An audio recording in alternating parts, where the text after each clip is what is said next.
በኢትዮጵያ ኦርቶዶክስ ተዋሕዶ ቤተክርስቲያን በታላቅ ድምቀት ከሚከበሩ በዓላት መካከል የታላቁ የቅዱስ ገብርኤል በዓል ይጠቀሳል። የሐዋሳ ቅዱስ ገብርኤል በዓል ከሀገር ውስጥና ከውጪ በዓሉን ለመታደም በመጡ እንግዶች በታላቅ ድምቀት ተከብሮ ውሏል።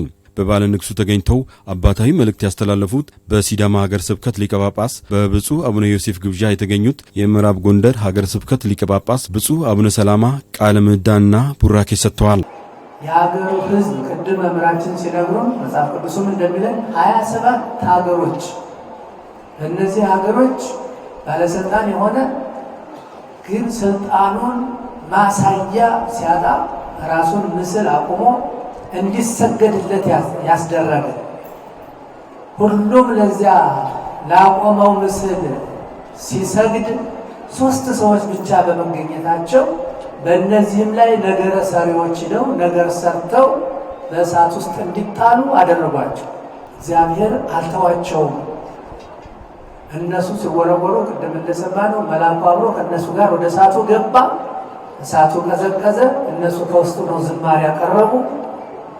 ከዚያ በመጨረሻ የንጉሱን ልቡና ወደ እግዚአብሔር አምልኮ እግዚአብሔርን እንዲያመልክ ከእናንተ አምላክ ውጭ ሌላ አምላክ የለም፣ መንግስቱም የዘላለም መንግስት ነው ብሎ ይህንን ነገር ተናገረ እና ይሄ በአማኞቹ የሚገለጽ ነው። በአማኞቹ የተገለጸ እምነት ነው። የቅዱስ ገብርኤል በዓልን ያለምንም ኮሽታ በሰላምና በጸጥታ ማክበር እንደተቻለ ሁሉ ለኢትዮጵያ ሰላም በትጋት መጸለይ ይገባል ሲሉም ብፁዕ አቡነ ሰላማ ሕዝበ ምእመኑን አሳስበዋል። ዛሬ በሰላም አክብረናል። እንደዚህ በአንድ ላይ የተሰበሰበ ሕዝብ ደስታውን ብቻ ገልጾ መሄድ አይደለም። እግዚአብሔርን ብቻ እግዚአብሔር ቸር ነው፣ እግዚአብሔር መሐሪ ነው፣ እግዚአብሔር ይቅር ባይ ነው። እኛ በእንደዚህ አይነት መልኩ በአንድ ላይ ተሰብስበን እግዚአብሔርን ስናመሰግን አርፍደናል። ወደ እግዚአብሔር ስንጸልይ አርፍደናል።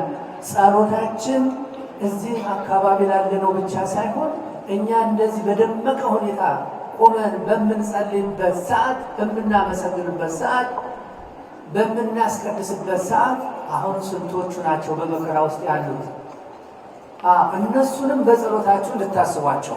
የሐዋሳ ከተማ አስተዳደር ከንቲባ አቶ ጥራቱ በየነ በበኩላቸው በሐዋሳ ከተማ በድምቀት የተከበረውን የታላቁ የቅዱስ ገብርኤል በዓልን ለማክበር ለመጡ እንግዶች የእንኳን ደህና መጣችሁ መልእክት አስተላልፈዋል። ከሁሉ አስቀድሜ ለመላው የኦርቶዶክስ እምነት ተከታዮች በሙሉ ለሊቀ መላኩ ቅዱስ ገብርኤል የንግስ በዓል በሰላም አደረሳችሁ እያልኩ ይህንን ታላቅ የንግስ በዓል በሐዋሳ ቅዱስ ገብርኤል ገዳም በመገኘት በተለየ ድምቀትና ሃይማኖታዊ ስነ ስርዓት ለማክበር ከሀገር ውስጥና ከውጭ ሀገር የመጣችሁ በሙሉ እንኳን ወደ ውቢቷ ሐዋሳ በሰላም መጣችሁ። ዳይ ቡሹ ማለት እወዳለሁ። በዓመት 2 ጊዜ የሚከበረውን የቅዱስ ገብርኤል በዓልን በሐዋሳ ከተማ በተለያዩ ቤተ እምነት የሚገኙ ህብረተሰብ ክፍሎች እንግዶችን ለመቀበል የሚያደርጉት እንቅስቃሴ በዓሉ ከሃይማኖታዊ ትውፊትን ባሻገር ማህበራዊ ትስስር ለማጠናከርና የከተማውን እድገት ለማፋጠን ትልቅ ሚና እንዳለውም አቶ ጥራቱ በየነ አብራርተዋል። ሀገራችን ኢትዮጵያ የብዝሃ ማንነትና የሃይማኖት ሀገር ናት። ሐዋሳ ከተማ ደግሞ ከብዝሃነት ማሳያ የአብሮነትና የፍቅር መገለጫ የሁሉም ማንነቶችና እምነቶች አቅፋ በፍቅር የምታኖር ኢትዮጵያዊት እንቁ ከተማ ናት። ይህ በዓመት 2 የምናከብረው የቅዱስ ገብርኤል ንግስ በዓል ጨምሮ በከተማችን የሚከበሩ ታላላቅ ሃይማኖታዊ በዓላት ከሃይማኖታዊ ስነ ስርዓትነታቸው በተጨማሪ ለከተማችን ትልቅ ትኩረት፣ ትርጉምና አበርክቶ እንዳለው ይታወቃል።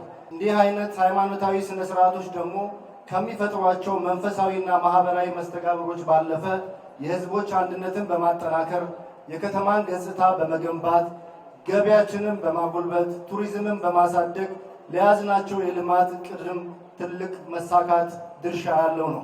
የሐዋሳ ከተማን ውብና ማራኪ በማድረግ ከሀገር አልፎ በአፍሪካ ተወዳዳሪ ከተሞች ጎራ በማሰለፍ የኮንፈረንስ ከተማ ለማድረግ አዲስ ራዕይ ሰንቃ በልማት ወደፊት የተጓዘች በመሆኑ ህብረተሰቡ የጀመረውን ተሳትፎ አጠናክሮ ማስቀጠል ይገባል ሲሉም አቶ ጥራቱ በየነ አሳስበዋል። ለከተማችን ነዋሪዎች መልእክት የማስተላልፈው ከተማ በአንድ ወገን ብቻ ወይም በመንግስት ብቻ የማይለማ የሁሉንም ተሳትፎ የሚጠይቅ በመሆኑ በተለይ የከተማ ባለቤት የሆነው ነዋሪያችን ተሳትፎ እጅግ ወሳኝ በመሆኑ የከተማችን ነዋሪዎች በከተማችን የጀመርነውን የኮሪደር ልማት ስራ ለሁላችን የተመቸች የዛሬዋንና የመጪውን ትውልድ ታሳቢ ያደረገ ከተማችንን ዓለም አቀፍ ደረጃዋን እንድታሟላ የሚያደርግ ተወዳዳሪነቷን የሚያሳድግና ኢኮኖሚያችንን የሚያነቃቃ ስራ መሆኑን ተገንዝባችሁ በልማቱ ምክንያት ሁለቴና ሶስቴ አጥራችሁን ቤታችሁን ያነሳችሁ ያፈረሳችሁ ልማቱ ለኔ ነው ብላችሁ ንብረታችሁን ያነሳችሁ የእምነት ተቋማት ድርጅቶች የከተማ ነዋሪዎች በሙሉ በራሴና በከተማ አስተዳደሩ ስም ላደረጋችሁት የከተማ ልማት አስተዋጽኦ እጅግ የከበረ ምስጋና ማቅረብ እፈልጋለሁ።